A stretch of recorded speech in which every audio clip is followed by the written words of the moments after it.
दोस्तों, मेरी कहानी सुनने से पहले मैं चैनल को सब्सक्राइब जरूर करें। माँ, मुझे मत मारो। मुझे भी जीना है। मुझे भी यह दुनिया देखनी है। तुम मेरी माँ हो, तुम मेरे साथ ऐसा कैसे कर सकती हो? क्या मुझे जीने का अधिकार नहीं है? मैंने क्या बिगाड़ा है आपका, जो आप मुझे खत्म करने के लिए तैयार हो गई हो? मैं भी तो आपका ही अंश हूँ। आपकी कोख में पल रही हूँ। मैं भी आसमान देखना चाहती हूँ। आसमान में उड़ना चाहती हूँ। मत मारो मुझे। मैं आपका गर्व बनना चाहती हूँ। मुझे भी तो एक मौका दो, जिंदगी जीने का। क्यों मुझे इस दुनिया में आने से पहले ही मारना चाहती हो? कविता को नहीं पता था कि एक बेटी के जन्म के साथ उसकी जिंदगी एक ऐसे अंधेरे में डूब जाएगी जहां से निकलने का रास्ता ढूंढना आसान नहीं होगा। वह पति, जो कभी उसकी हर सांस में बसता था, अब उसका चेहरा तक नहीं देखना चाहता।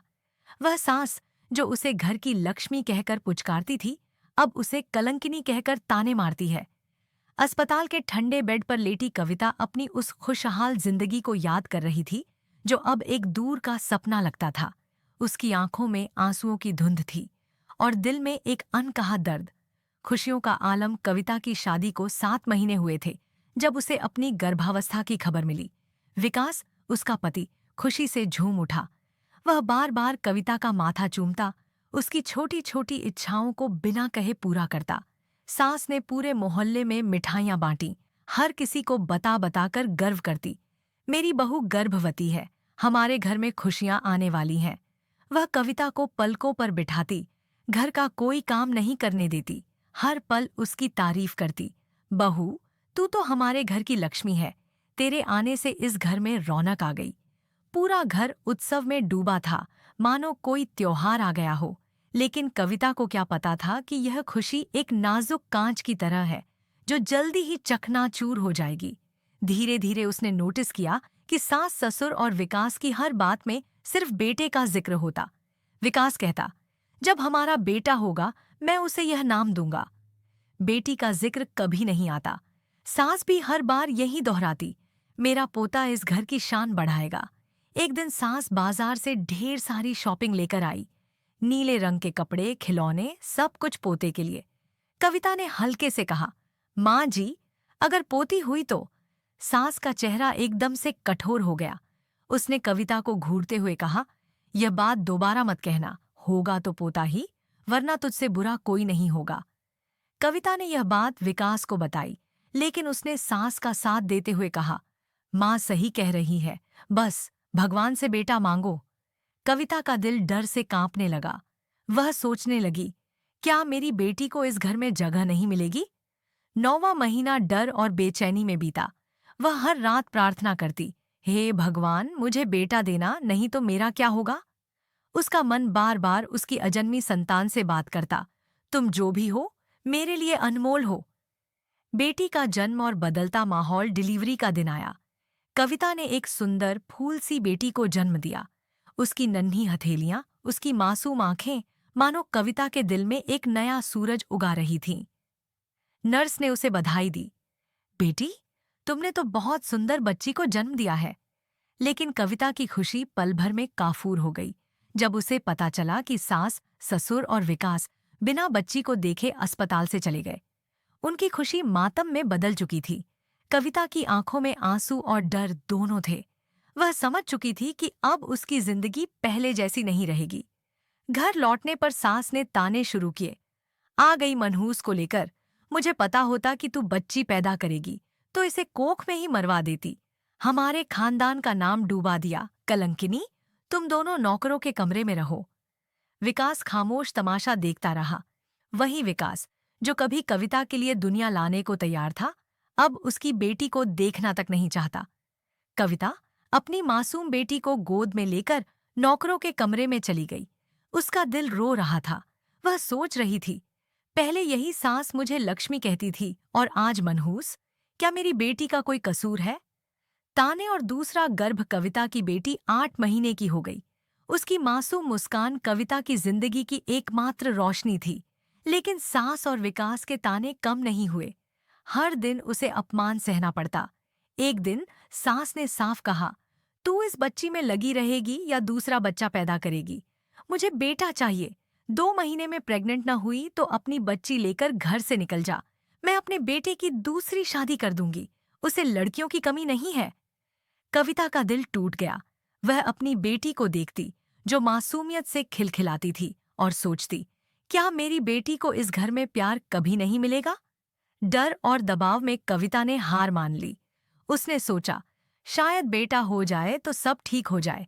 मेरी बेटी को भी अपनाएंगे और विकास फिर से मुझे प्यार करेगा। कविता फिर गर्भवती हुई। इस बार वह पहले से ज्यादा दबाव में थी। हर रात वह प्रार्थना करती, हे भगवान, इस बार बेटा देना, मेरी बेटी को इस नफरत से बचा लेना। लेकिन सास का रवैया और सख्त हो गया।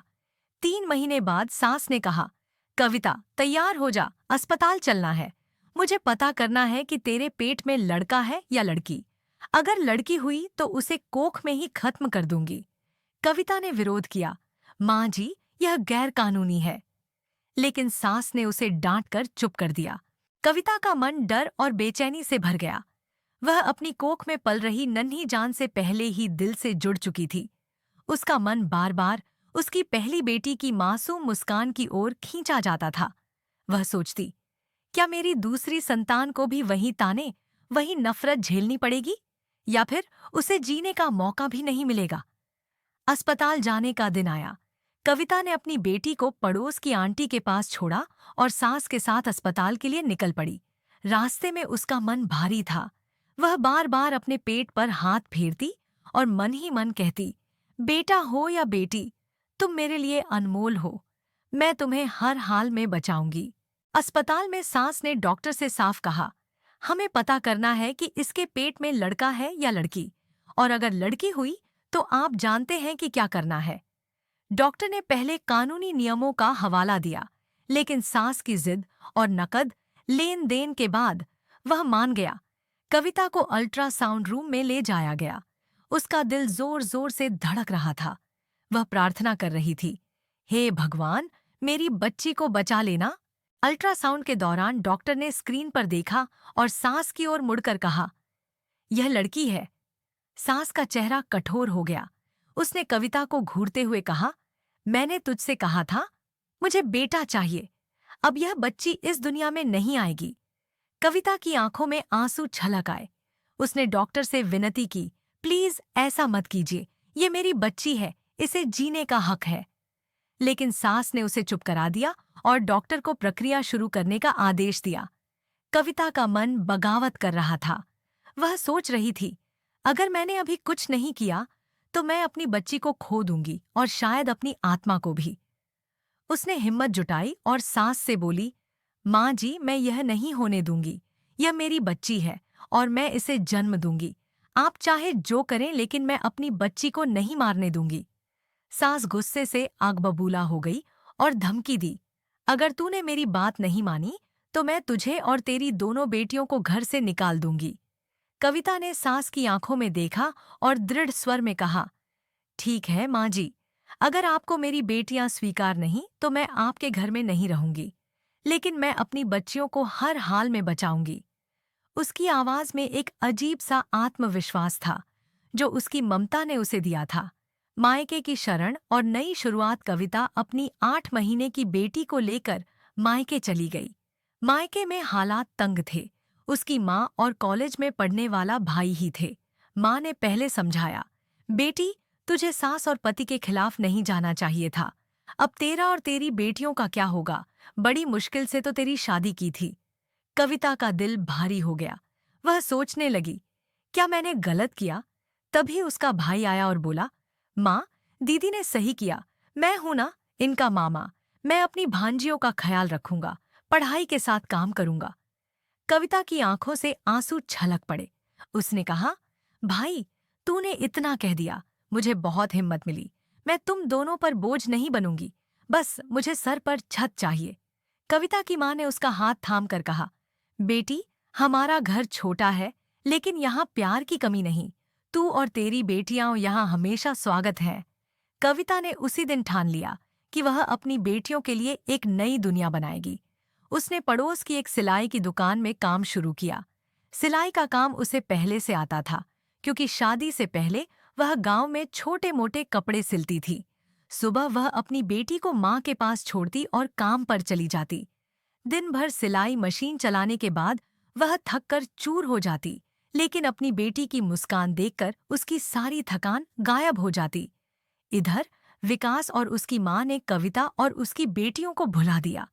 सास ने विकास की दूसरी शादी करवाने का फैसला किया। उसने एक ऐसी लड़की चुनी जिसने बेटे का वादा करके उनके लालच को और हवा दी। सास को यकीन था कि इस बार उनका खानदान आगे बढ़ेगा, लेकिन उन्हें क्या पता था कि उनकी यह लालच उनकी बर्बादी का कारण बनेगी। विकास की नई पत्नी ने चालाकी से काम लिया। उसने बेटे का लालच देकर पहले तो विकास और उसकी माँ से सारी संपत्ति अपने नाम करवा ली। फिर शादी के कुछ ही समय बाद वह सारा धन लेकर गायब हो गई। विकास और उसकी माँ के पास कुछ नहीं बचा। उनका घर, उनकी जमीन, उनकी इज्जत, सब कुछ छिन गया। वे सड़क पर आ गए। न खाने को था, न रहने को छत। विकास की माँ का घमंड चूर चूर हो चुका था। एक दिन सड़क पर भटकते हुए विकास को कविता की याद आई। उसने अपनी माँ से कहा, माँ, यह सब तुम्हारी वजह से हुआ। तुमने ही मेरे कान भरे थे। बेटा चाहिए, बेटा चाहिए। देख लो, तुम्हारे बेटे के लालच ने हमें कहाँ ला खड़ा किया। अगर हमने कविता और उसकी बेटियों को अपनाया होता तो आज हम इस हाल में न होते। विकास की माँ का सिर शर्म से झुक गया। उसे अपनी गलतियां याद आने लगी। उसने कहा, चल कविता के पास चलते हैं, शायद वह हमें माफ कर दे। दोनों कविता के मायके पहुंचे, जहां अब कविता अपनी बेटियों के साथ एक छोटा सा लेकिन खुशहाल घर बसा चुकी थी। विकास ने कविता के दरवाजे पर दस्तक दी और रोते हुए कहा, कविता, हमें माफ कर दो। हमने तुम्हारे साथ बहुत गलत किया। हमारी सजा हमें मिल चुकी है। कविता ने अपनी बेटियों को गले लगाया और ठंडी आवाज में कहा, आपका साया मेरी बेटियों पर नहीं पड़ना चाहिए। आपने मेरी बेटियों को मनहूस कहा था, मेरे साथ कलंकिनी जैसा व्यवहार किया। अब जब आपकी सजा आपको मिल रही है तो मेरे पास क्यों आए? मेरी बेटियां मेरी ताकत है और मैंने उनके लिए एक नई दुनिया बनाई है। यहाँ आपके लिए कोई जगह नहीं। इतना कहकर उसने दरवाजा बंद कर दिया। विकास फूट फूट कर रोने लगा।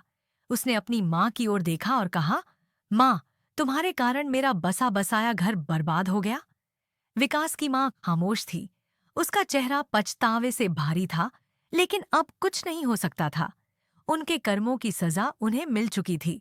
दोस्तों, इंसान को अपने कर्मों की सजा जरूर भुगतान पड़ती है। यदि आपको मेरी कहानी अच्छी लगी है तो कमेंट करके जरूर बताएं और मेरे चैनल को सब्सक्राइब, वीडियो को लाइक करना ना भूलें।